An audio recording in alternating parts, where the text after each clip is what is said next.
തൊഴിലില്ലായ്മയ്ക്ക് പരിഹാരം, പഠിച്ചിറങ്ങിയവർക്ക് ജോലി, വനിതകൾക്ക് സ്വയം പര്യാപ്തരാകാൻ അവസരം, ആരോഗ്യ മേഖലയിൽ സ്വയം തൊഴിൽ നേടുന്നവർക്ക് സുവർണാവസരം, ജോലി ഉറപ്പു നൽകുന്നു.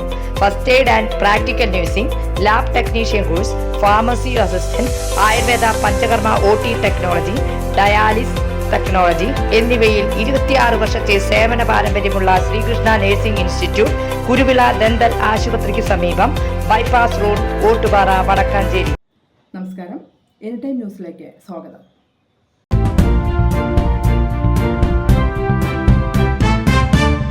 തൃശൂർ പൂങ്കുന്നം ഉദയനഗറിൽ കക്കൂസ് മാലിന്യം തട്ടാനെത്തിയ മിനി ടാങ്കർ ലോറി തോട്ടിലേക്ക് മറിഞ്ഞ് അപകടം. ഇന്ന് പുലർച്ചെയായിരുന്നു സംഭവം. ഇരുട്ടിന്റെ മറവിൽ മാലിന്യം ജനവാസ മേഖലയിലെ തോട്ടിലേക്ക് ഒഴുക്കാനെത്തിയ ശ്രമമാണ് പൊളിഞ്ഞത്. തോടിന്റെ വശം ഇടിഞ്ഞതാണ് അപകടത്തിന് ഇടയാക്കിയത്. വിവരമറിഞ്ഞ മേയറും ജനപ്രതിനിധികളും ആരോഗ്യ വിഭാഗം ഉദ്യോഗസ്ഥരും സ്ഥലത്തെത്തിയിരുന്നു. ഗുരുതരമായ സാമൂഹ്യ പ്രവർത്തനം നടത്തിയ വാഹന ഉടമയ്ക്കെതിരെ ഭീമമായ പിഴ ഈടാക്കാനാണ് കോർപ്പറേഷൻ അധികൃതരുടെ തീരുമാനം.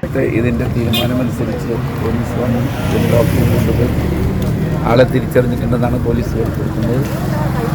പക്ഷേ നമ്മളിത് നമ്മുടെ ആക്ട് പ്രകാരം, കോർപ്പറേഷൻ്റെ ഇതുമായി ബന്ധപ്പെട്ട് പുതിയ വന്നിട്ടുള്ള ആക്ട് പ്രകാരം നടപടി സ്വീകരിക്കാനാണ് ഞങ്ങളുടെ തീരുമാനം. എന്തായാലും ഇതൊരു ക്രിമിനൽ കുറ്റമാണ്. ഒരു വിട്ടുവീഴ്ചയിൽ വേണ്ടി വന്നാൽ 2 ലക്ഷം രൂപ വരെ ഇദ്ദേഹത്തിൻ്റെ കയ്യിൽ നിന്നും ഈടാക്കാനുള്ള ആധികമായി ഇന്നത്തെ പുതിയ ഉത്തരവിൻ്റെ വെളിച്ചത്തിൽ കുട്ടംകുളങ്ങര സ്വദേശിയുടെ ഉടമസ്ഥതയിലുള്ളതാണ് മാലിന്യം കയറ്റി എത്തിയ വാഹനമെന്നാണ് വിവരം. News desk, any time news. കൂടുതൽ വാർത്തകൾക്ക് ഞങ്ങളുടെ ചാനൽ സബ്സ്ക്രൈബ് ചെയ്യുക, ഫേസ്ബുക്ക് ഫോളോ ചെയ്യുക. വാർത്തകൾ വേഗത്തിലറിയാൻ എനി ടൈം ന്യൂസ്.